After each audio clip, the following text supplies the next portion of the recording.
Assalamualaikum warahmatullahi wabarakatuh. Bismillahirrahmanirrahim. Alhamdulillahi rabbil alamin.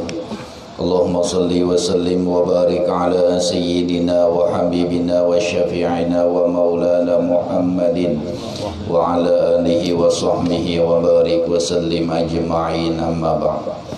Puji syukur alhamdulillah kita panjatkan kehadirat Allah Subhanahu wa taala, yang mana pada malam hari ini kita dapat berkumpul untuk melaksanakan daripada haul al-alimul fadil al-arif billah Syekh Muhammad Arsyad bin Abdullah bin Abu Bakar al-Banjari, atau yang dikenal dengan sebutan Datu Kalampayan.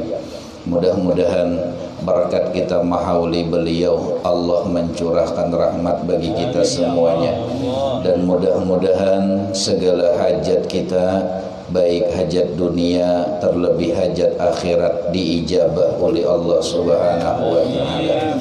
Dan mudah-mudahan kita berkumpul dengan beliau di dalam surganya Allah Subhanahu wa taala. Amin ya rabbal alamin. Salawat beserta salam mari kita haturkan kepada yang mulia baginda Nabi besar Muhammad sallallahu alaihi wasallam, juga kepada keluarga beserta sahabat dan kepada para pengikut beliau ila yaumil qiyamah. Jemaah yang dimuliakan dan dirahmati Allah, ini adalah merupakan satu buah risalah, sebahagian manakib atau riwayat hidup dari Syekh Muhammad Arsyad al-Banjari.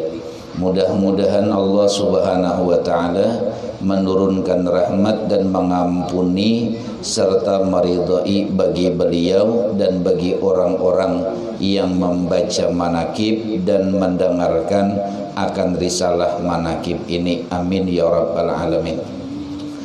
Tuan Syekh Muhammad Arsyad al-Banjari, beliau adalah seorang yang sangat alim, yang menguasai berbagai ilmu agama, yang sangat soleh, yang sangat bersifat wara'. Seorang ulama besar yang menghimpun antara ilmu zahir dan ilmu batin. Seorang arif billah yang tenggelam dalam mencintai Allah dan Rasulnya.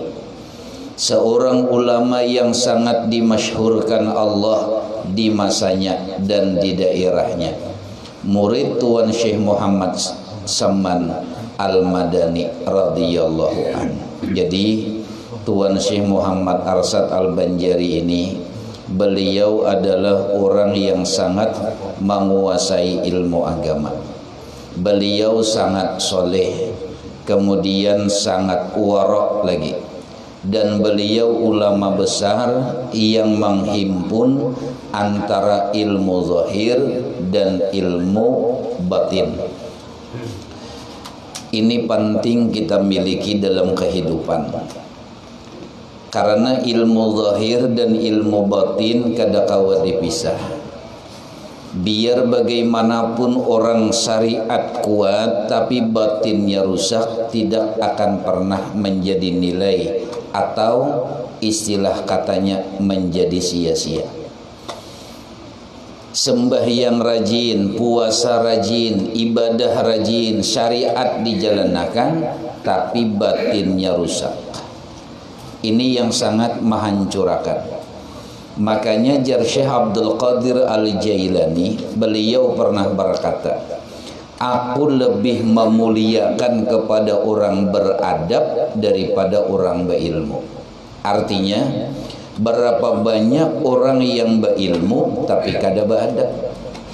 Jadi adab ini ilmu batin yang paling berat untuk dijalankan. Katawaduan itu susah untuk diamaliyahkan.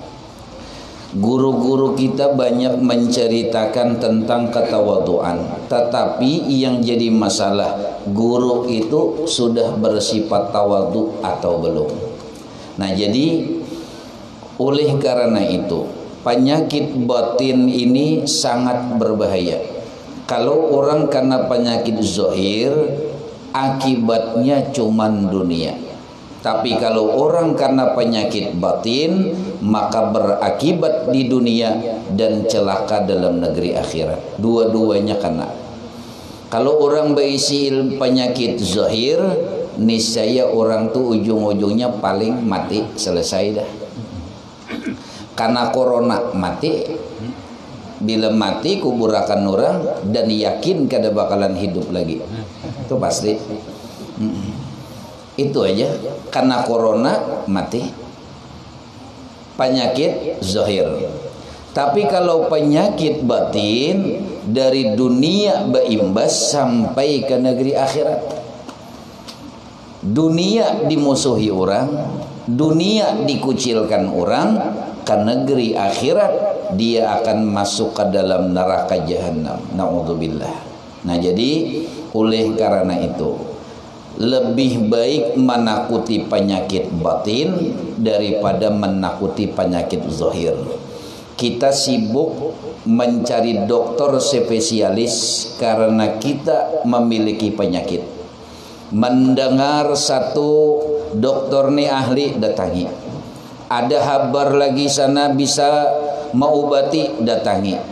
Penyakit zahir mati-matian, bahkan biaya habis-habisan kita keluarkan demi mengobati penyakit zahir, tapi kita tidak pernah khawatir untuk mengobati kayak apa caranya membuang penyakit batin. Nah, ini jarang kita gawi, jarang. Nah, makanya Tuan Syekh Muhammad Arsyad Al-Banjari, beliau adalah ulama yang menghimpun segala-galanya antara ilmu zahir dan ilmu batin. Tuan Syekh Muhammad Arsyad Al-Banjari, beliau dilahirkan pada malam Kamis jam 3 dini hari tanggal 15 Safar 1122 Hijriah, bertepatan dengan tanggal 19 Maret 1710 Miladiah, dari seorang ayah yang soleh bernama Abdullah dan ibunya yang solehah bernama Siti Aminah di desa Luk Gabang. Beliau merupakan anak yang baik, soleh, dengan budi pekerti luhur dan menunjukkan tanda-tanda kecerdasan yang tinggi. Karena itu, ketika Sultan berkunjung ke Luk Gabang dan mengetahui kebaikannya, Sultan langsung tertarik lalu menjadikannya sebagai anak angkat dan sangat menyayanginya. Jadi beliau ini dilahirkan di kampung Luk Gabang. Kalau kita berziarah ke makam Datuk Kalampayan, biasanya kita ke Luk Gabang kalau dulu lah, menziarahi kubur abah beliau. Jadi abah beliau tuh namanya Abdullah, mama beliau bernama Siti Aminah. Jadi mulai nama abah aja sudah hebat orang. Mama hebat nama, iyalah. Makanya memberi nama anak tuh supaya jangan sampai juriat cucu-cucu tuh kada baik. Namai anak bebarang aja. Musim corona, coronawati ngaran anak. Kayak apa? Iyalah. Masker Dianti ya nama anak. Oh maharatnya. Kayak apa? Anak-anak beberkat iyalah. Orang nama Mama Sidin aja Siti Fatimah, kenapa? Tabarukan mengambil barakah mama baginda Rasulullah sallallahu alaihi wasallam. Nama abah beliau Abdullah. Jadi lengkap, wajar aja. Wajar orang tuh sampai besi anak alim. Kenapa? Mulai di atasnya dasar alim juga. Makanya jar bahari bila orang tuh betianan, kalau dalam bahasa Indonesianya tuh hamil, kalau bahasa Banjarnya tuh betianan, atau bahasa anunya bunting. Nah itu mau kada paham aja bulik aja langsung ya lah. Orang nih hamil, sebelum proses awal hamil tuh kan mengidam. Nah di saat mengidam tuh macam-macam kelakuan. Kayak Aminah bahari. Ketika Aminah mengidam mahamilakan Rasulullah, Aminah kada merasa mengidam. Kenapa? Karena nang di dalam kandungan nih luar biasa, manusia paling mulia di sisi Tuhan, paling mulia di sisi Allah. Kenapa? Karena beliau nang di dalam kandungan nih adalah nur nang ditajaliakan Allah. Jadi luar biasa baginda Nabi. Jadi wajar aja Aminah kada merasa. Siti Aminah mengandung daripada Datuk Kalampayan pun kada kayak orang wayah ini. Jar istilah orang tuh apa yuk? Mengidam tuh bilang hendak mati-matian. Maka mengidam nih macam-macam. Ada nang ketujuh menjapai kepala gawian saben malam. Kepala karita maksudnya tuh. Kemana-mana pikiran tuh nah. Belum habis lagi. Kan orang mengidam tuh macam-macam kelakuan. Nah di saat orang mengidam ini tuh mulai tanda-tanda sudah. Bila kita mengidam nang baik-baik, bermimpi nang baik-baik, insya Allah nang dilahirkan tu pun akan menjadi orang nang soleh. Tapi bilanya mengidam hamil, bini ini hamil, bermimpi misalnya dikapungi hantu lah misalnya. Nah anak tuh bisa tuh nang bakalan jadi hantu tuh iyalah. Nah itu.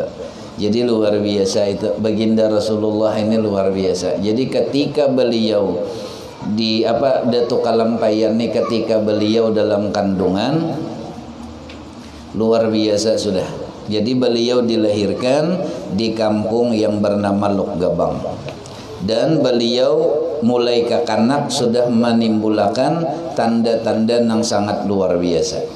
Jadi oleh karena itu tadi, maka beliau pun dari kekanak sangat luar biasa sudah. Cerdik. Jar kita tuh apa yuk? IQ orang nih ketahuan sudah. IQ-nya tuh nah. Pintar orang tuh ketahuan sudah. Kira-kira kita nih bagus namanya yuk. Kada tapi pintar, tapi baik. Kada baik tapi pintar. Kira-kira nang mana nang nyaman tuh? Orang nih baik tapi kada pintar, atau sebaliknya orang nih kada pintar, orang nih pintar tapi kada baik. Nah kira-kira nang mana nang pas tuh? Pintar baik. Iya kalah. Nah, kalau orang pintar kada baik itu di mana-mana merata di Indonesia nih sudah. Berarti nang badasi-dasi duduk di kantor-kantor tuh. Nang kada baiknya tuh. Pintar kalau urusan dunia pintar luar biasa, tapi bang gawian membunguli orang aja gawian. Nah kita nih biar aja hidup kada tapi pintar, dan jangan sampai duduk di makam alim. Kenapa? Ilmu. Karena bila kita mengaku alim berarti sama mengakui sifat Allah. Nang alim nang berisi ilmu adalah Allah. Kita ni cuman dititipi Tuhan sedikit di antara sekian banyak ilmu nang Allah beri. Nah jadi oleh karena itu, kemudian beliau pun akhirnya ketika dilihat oleh seorang raja, beliau pun sangat tertarik raja ini kepada Tuan Syekh Muhammad Arsyad, dan akhirnya dijadikan sebagai anak angkat beliau. Dan beliau pun akhirnya diberangkatkan oleh Sultan untuk menjadi belajar di lingkungan kerajaan. Jadi luar biasa. Dan beliau akhirnya dikirim untuk belajar menuju kota Mekah Al-Mukarramah, dan beliau belajar di sana selama 30 tahun di kota Mekah dan 5 tahun di kota Madinatul Munawwarah. Jadi belajar orang ini kada tanggung-tanggung. Yalah, 35 tahun menuntut ilmu wajar aja. Alim tuh wajar. Kada gampang-gampang 35 tahun. Itu mulai ibarat kakanak berumur 35. Wah luar biasa, apalagi tulak umur 20, 55 tahun hanya boleh. Wah luar biasa, 35 tahun mengaji di kota Mekah, 30 tahun di Mekah, 5 tahun di Madinah. Boleh, alim wajar. Ada yang ini hanya sekolah 3 bulan di pesantren, hendak jadi guru, dah mereka bubungulan manusia ya lah. Maka bila kada dipanggil guru ini marangut muha. Nah ini nangali. Iyalah. Ada kalau kakanak tuh. Sekolah 3 bulan, hendak Ramadan sebelum Ramadan 3 bulan sekolah. Sekali pas Ramadan libur, boleh ke rumah. Jadi jar orang ke mana? Ke melawas toh kada kelihatan. Ujar si utuh, ulun sekolah pesantren. Bahaja orang kalau kayak itu kawaka membantu melajari TK selama Ramadan nih pas libur. Ayo diangkat orang jadi guru. Akhirnya boleh ke rumah karena diangkat jadi guru. Ujar nang mama imbah tarawih toh makanan. Diam kada menyahut. Toh jenang mama makanan kada menjawab. Nah abah bersuara umanya aja utuh diangkat orang jadi guru di masjid. Lalu nang mamai bersuara, oh guru utuh makanan satu mat mai. Nah ini nih kelewatan manusia. Itu kelewatan benar manusia nang kayak itu iyalah.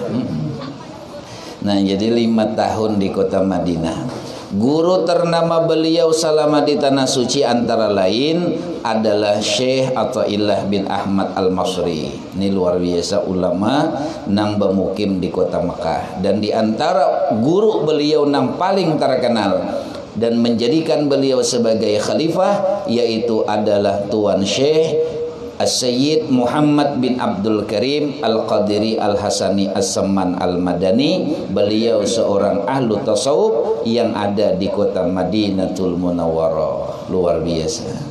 Selama berada di kota Makkah, beliau mempunyai beberapa orang sahabat, 4 orang putra Indonesia yang berasal dari 4 pulau besar di Indonesia, Kalimantan, Sumatera, Sulawesi, dan Jawa. Dan 1 orang yang berasal dari Patani atau yang dikenal di daerah Thailand. Taulah Thailand lah. Thailand tuh Karangasem ke kanan. Nah yang itu Guru Muhid tuh andakannya. Kesemuanya adalah pencinta ilmu dan amal, sehingga setiap pertemuan mereka adalah merupakan majelis ilmu dan amal, baik sama-sama dalam belajar maupun ketika bermuzakarah di dalam berbagai bidang ilmu dan sebagainya. Di antara 4 orang yang saling bersahabat itu, yang pertama adalah Syekh Abdul Somad Al-Falambani, orang Palembang. Ini beliau ini pangarang kitab Syiarus Salikin. Ya kalau ya Guru Anwar lah. Luar biasa. Wali Allah ini di Sumatera. Kemudian yang kedua adalah Syekh Abdul Wahab Al-Bugis. Nah ini ketahuan dah Al-Bugis tuh berarti Bugis tuh. Ini mewakili Sulawesi.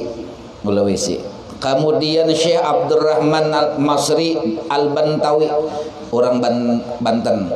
Al-Bantani, orang Banten. Ini pulau Jawa. Jadi 4 pulau. Kalimantan, Sulawesi, Sumatera, Jawa. Ada semua. Nah, nang keempat Syekh Muhammad Arsad Al-Banjari dari pulau Kalimantan. Jadi 4 pulau nih ada semua perwakilan, dan ini sahabat dari Tuan Syekh Muhammad Arsad Al-Banjari. Kemudian 1 kawan beliau yang bernama Syekh Daud bin Abdullah Al-Fatani, orang Thailand. Nah, jadi orang Thailand. Jadi beliau bakawan dengan orang Thailand. Makanya Thailand tuh jerhabar lah, jerhabar. Mirip-mirip kayak di Indonesia. Kenapa? Kayak di Samarinda nih, nah iwak pupuyo ada juga di Thailand. Iyalah. Buktinya apa? Di Mekah nang biasa makan iwak pupuyo, iwak haruan, itu kan kiriman datang di Thailand. Kalau kada percaya datangnya biar ke Thailand. Coba datangnya, iyalah. Kalau kada percaya adalah datangnya ke Thailand. Itu luar biasa. Nah, itu luar biasa itu. Jadi Thailand tuh maka ganal-ganal pupuyunya. Ganal-ganal benar ya Guru lah. Wah, ganal-ganal melangkah kayak telapak tangan. Pian mau dilihat itu sekilas saja dikira nila saking ganalnya tuh nah pupuyunya. Kada percaya, ayo ke Makahan kita.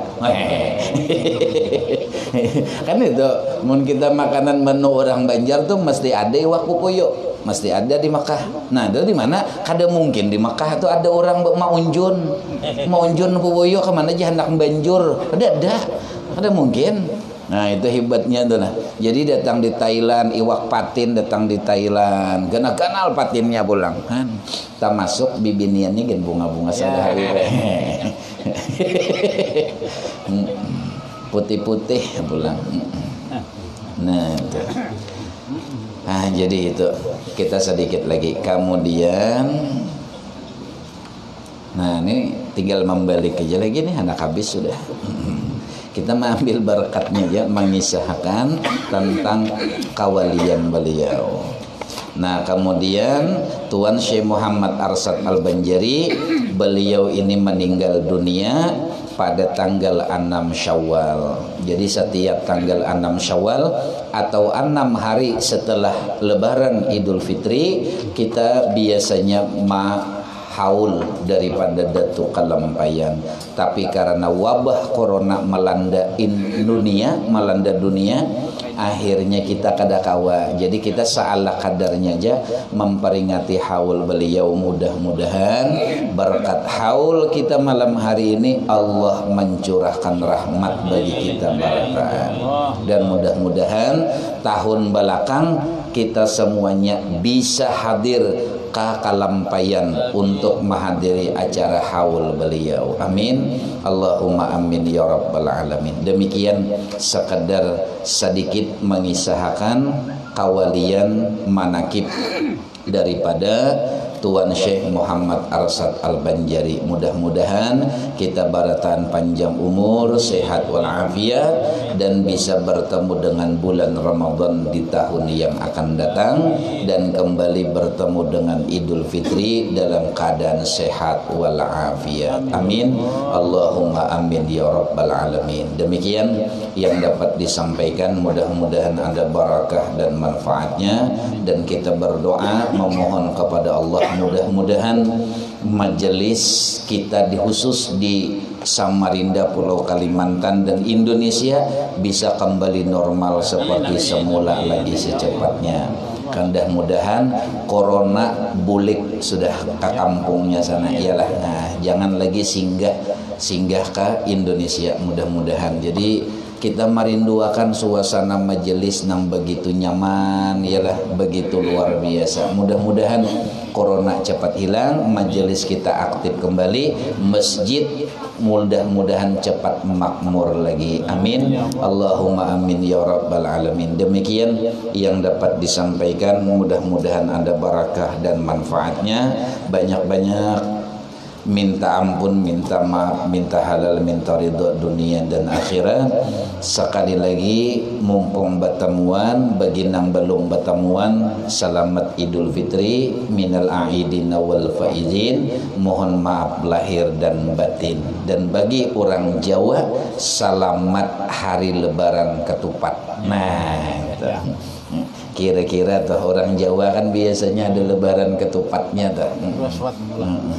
Mudah-mudahan malam ini ada ketupat juga. Mudah-mudahan bilainya kadana nukar isuk masak masing-masing. Nah, itu. Demikian, terima kasih, ampun maaf ala hadhihi niyah wa ala kulli niyatin sholih wa ila hadratin